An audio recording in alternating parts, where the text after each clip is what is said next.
Hello, my name's Gordon Strong. This is my first visit to the West Coast, and I'm particularly pleased to be able to talk to Dan Shaw today. And we'll be talking about all sorts of amazing things here on the West Coast, particularly vortex energy. And I'll start off by describing an experience that I had when I went to Confusion Hill with Dan recently. Now, what happened was this. I thought that I might do some dowsing outside of the site, as it wasn't open that early in the morning when we arrived. And I thought, there's some energies here. And I also found that I was getting some kind of psychic feedback, you might say, third eye opening and that sort of thing. So I was getting some pretty strong signals that there were energies around. Now, the next experience was the one that really took me by surprise, because I just should tell our listeners that I am 6'2" in height, and Dan Shaw is around 5'7". So Dan is standing about 5 foot away from me, possibly less, and I look over at him, and our eyes are on exactly the same horizontal plane. So we then switch places, and Dan informs me that he is looking at my neck. So something rather extraordinary happening there. Dan, as my first question, can I ask you what was happening? Well, this shrink and grow phenomena that can be observed at the Confusion Hill vortex has also been observed at other vortexes as well. There's 9 such vortexes that are actually open as tourist attractions around the U.S., Confusion Hill being just one of them. The apparent change in height that occurs when two people change places really hasn't been fully explained. It's visible to the participants, it's visible to an observer, it can be photographed. When the photographs are measured, it's clear that there is an observed change in height when people change places.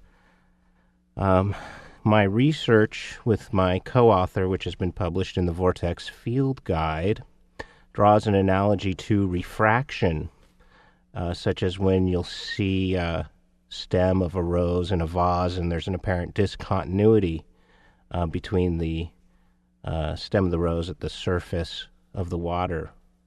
And that's due to the change in the way the light refracts through the air and the water. But there is no such interface at these vortexes that we can tell.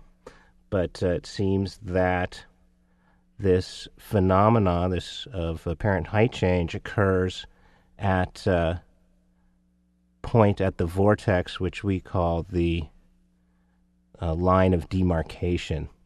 These vortexes seem to be spherical. On the ground they look circular, and they do have a kind of a common shape and size. They have an eye. They have a primary and a secondary line of demarcation.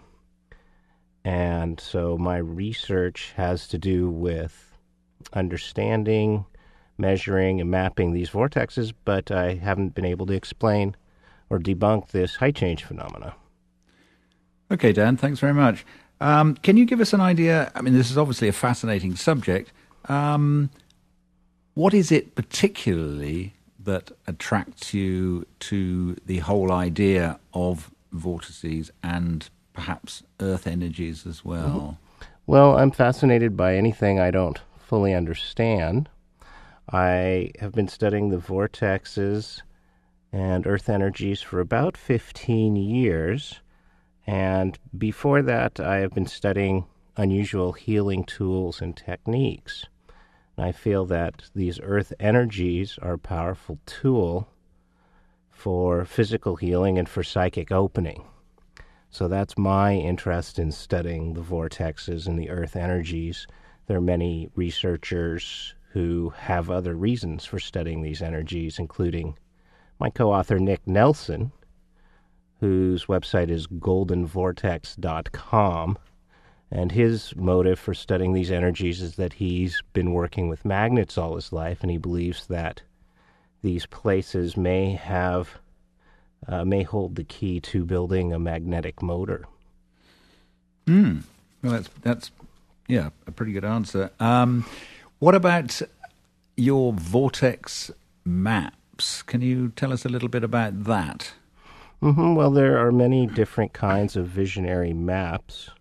There are maps that show sacred places. There's maps that show alignments of sacred places, or ley lines, straight alignments of many sacred places. There are geometric maps showing circles and stars and other geometric shapes showing the relationship of sacred places.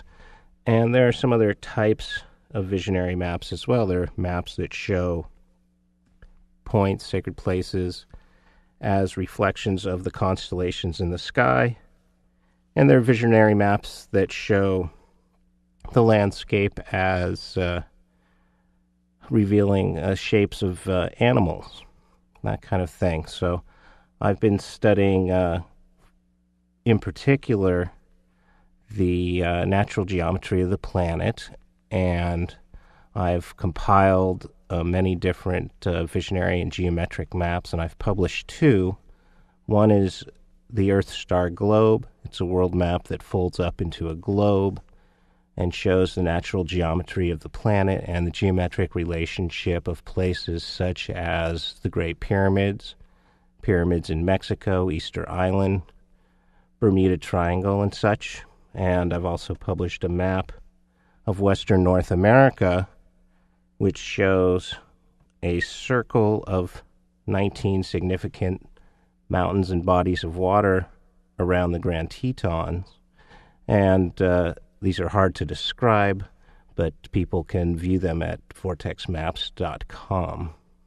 Good, thanks, Dan. The notion of Earth grids, do you want to expand a little bit about that?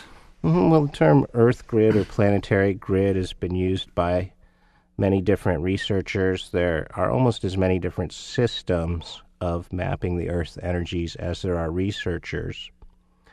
There's the grid, which is the geometric grid of the Earth-star globe. That is a combination of the icosahedron and the dodecahedron. These two polyhedra are duals. One has points where the other has faces and vice versa, so they nest very beautifully in a sphere or in the globe. And those geometric points are one kind of a grid. Other researchers have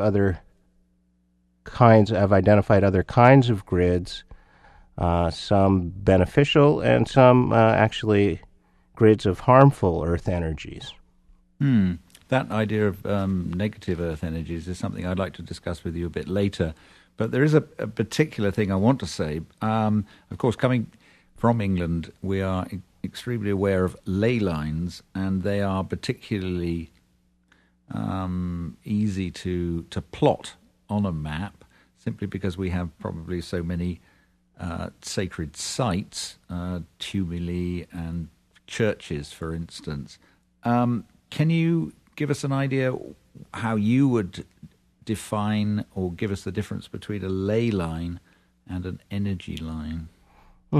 Sure. The term ley line, coined by Alfred Watkins, refers to straight alignments of points, such as churches and prehistoric sites, as you mentioned. Energy line, much more broad term. There are sinuous kinds of energy lines, and they're lines that are not necessarily straight. The types of energies that we're talking about, I like to be pretty precise. I have a degree in geography, hopefully to help me better describe these kinds of unusual phenomena. So we're talking about energies which are magnetic, You can see maps showing magnetic disturbances that are issued by the Aviation Administration. Air charts show these magnetic disturbances at one scale, and we've been able to show magnetic anomalies which are statistically significant on the ground at these vortexes, in particular Confusion Hill, using a magnetometer. So there's magnetic energies, electric energies, there are gravitic factors to consider too, and possibly sound energies may play a part in these phenomena. I suppose for the benefit of listeners who might be interested in some of the major ley lines or places, central points on ley lines in America. In a conversation we had earlier this week, you were talking about Washington, D.C. Can you say something a little bit about that? Sure. There is a researcher on the East Coast named Peter Champoux who has done much work, published a book called Gaia Matrix, which has many, many different kinds of visionary maps and focuses on the patterns on the East Coast. There are patterns of circles, there are patterns of 5 and 6-pointed stars, and he also identifies some ley lines. He gives these ley lines names that imply certain characteristics. One such ley line is the Empire ley line, and that moves through Washington, D.C., and I believe also London. And the sacred architecture of Washington, D.C. is pretty well known. There's been a number of books published on the topic. It was designed taking principles of sacred geometry into account, and the original design, unfortunately, has been somewhat tampered with over the years. Sure. Okay.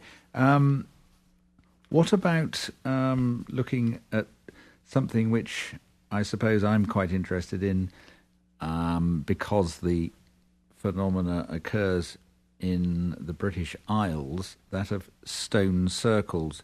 Would I be right in thinking that perhaps an equivalent kind of site in America would be the American Indian medicine wheels? That's true. The medicine wheels are perhaps not quite as impressive as the stone circles, such as Stonehenge. They're not built with monolithic stones, but with many smaller stones. But they seem to have been built with very much the same purpose in mind. Stonehenge and, for example, and medicine wheels are a way of showing the unity between time and space. They are kind of a calendar and a map, and they're designed to view certain celestial events, such as the rising and setting of the sun or the moon or certain stars on certain festival days. And these medicine wheels that are found all over North America have been used for ceremony and for a kind of calendar, and also as a way with working with the energies of the place. Sure. So just turning to perhaps natural features in the landscape, we don't have many volcanoes in England, but you have a few here, and presumably the lava flows that are produced by volcanoes would I be right in thinking these are centers of energy? Certainly, where magma erupts and hardens into lava, it creates an anomaly in the overall magnetic field, especially as the planetary field changes over time. Those lava flows are a kind of relic locked into the magnetic alignment of the past. So there are some certainly magnetic anomalies where you have lava fields. And remembering my interest is in how these kinds of energies affect our human energy field. Some people are sensitive to these kinds of energies, and everybody experiences these energies in their own way. I sometimes get a tingling in my head or in my face when I move into these places where the energies are somewhat different. Mount Shasta is a perfect example of a place where there's volcano, lava fields, glaciers, hot springs, and a number of features all in one place, which indicate that it's a vortex. And certainly it's been recognized as a place that has kind of a refined spiritual energy. So this brings us rather neatly, perhaps, to the notion of negative energies. One of the points I want to raise with you is the enormous amount of road building that has gone on in the 20th century and in our own century. Freeways, throughways, highways, interstate. And do you think that those grids of construction have interrupted the flow of natural energy? There's no question that where those roads have been put through, blasted through mountaintops, where they cross animal migratory pathways, which are often along grid lines, those kinds of human activity like road building, mining, other kinds of resource harvesting can affect the grid energies. And so my work is largely about sensitizing people to these subtle energies and these vortex points and doing ceremony, being grateful, playing drums, dancing, being joyous, singing, making music at these vortex points to re-energize and re-harmonize the grid. Yeah, I think that's pretty good thing to do. One of the things that's not been good to do, of course, is the installation of military sites on energy lines, deliberately located on those lines and disrupting the natural energy. Do you have evidence of this? On my website, I do document many points which are grid points, which there are military installations. For example, the point, which is a world grid point in Baja California, is a very large array of satellite dishes. And also there are many points where there are nuclear materials stored, or nuclear labs, nuclear test sites even, on the grid. So all indications are that the government is aware of this energy grid system and doing research at these points of various kinds. So all the more important for those of us with positive, peaceful intention and consciousness to be doing work at these grid points to clear the energy. Sure, and you made the point to me when we were talking earlier about the human aura and the Earth aura. Can you go into that idea a bit more? Yes, my thesis is that there is no separation between the human energy field and the planetary energy field. So the Earth energies have the potential to affect the human aura, the human energy field, for physical healing and for psychic opening. And also our presence at these vortex points can also affect the Earth itself. The analogy has been drawn to the acupuncture meridians in the human body and how we can act in a way like acupuncture needles to help rebalance these energy channels in the Earth, but simply by our presence there and our intention. And your point about conducting ceremony and rituals at these places. Would the result of that be a kind of psychic opening, the appearance of a portal, perhaps, into other worlds?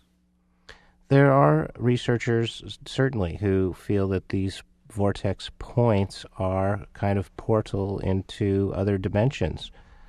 There are people who are researching the connections between these Earth energy grid points and grid lines and UFO sightings. In fact, one of the original researchers identified a type of grid. Bruce Cathy identified a type of grid by mapping out UFO sightings in the area of New Zealand.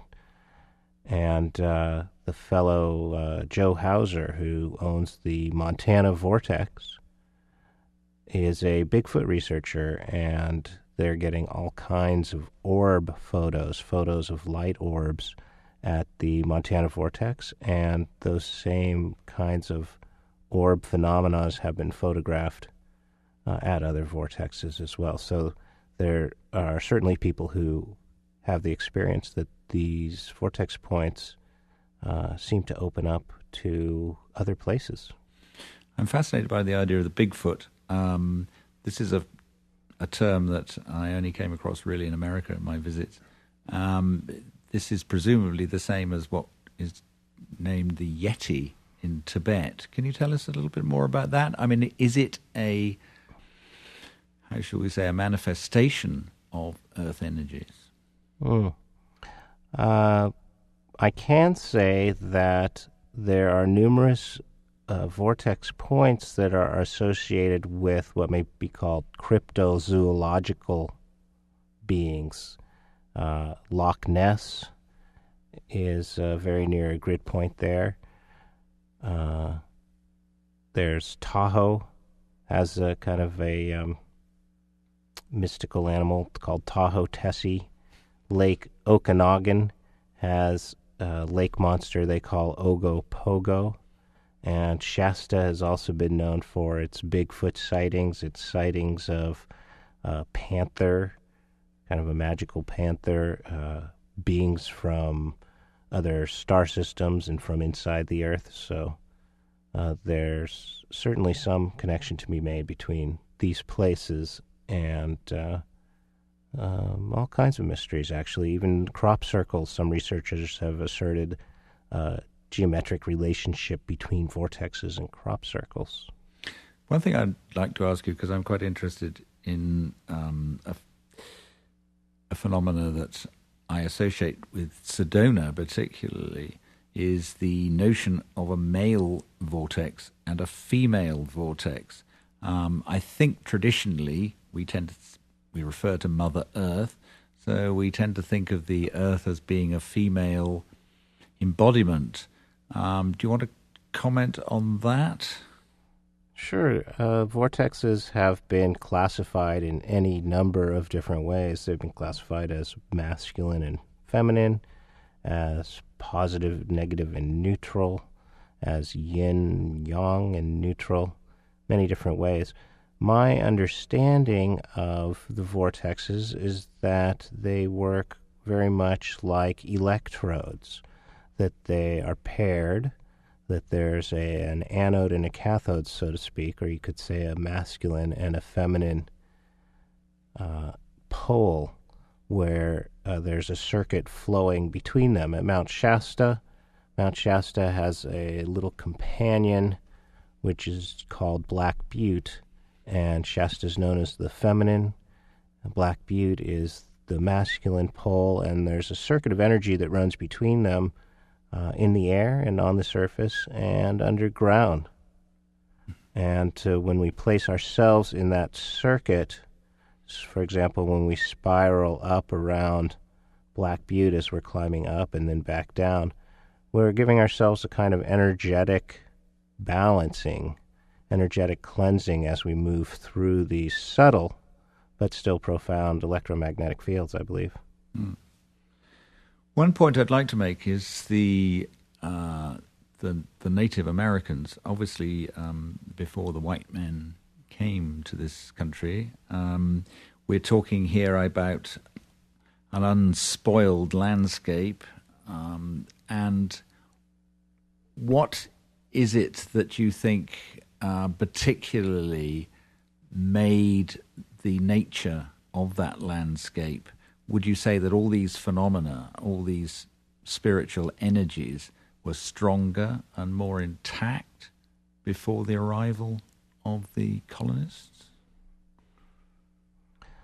I would say that certainly human activity, electromagnetic pollution have numbed our senses in some degree to our perception of these energies, which are still all around us, and that the energies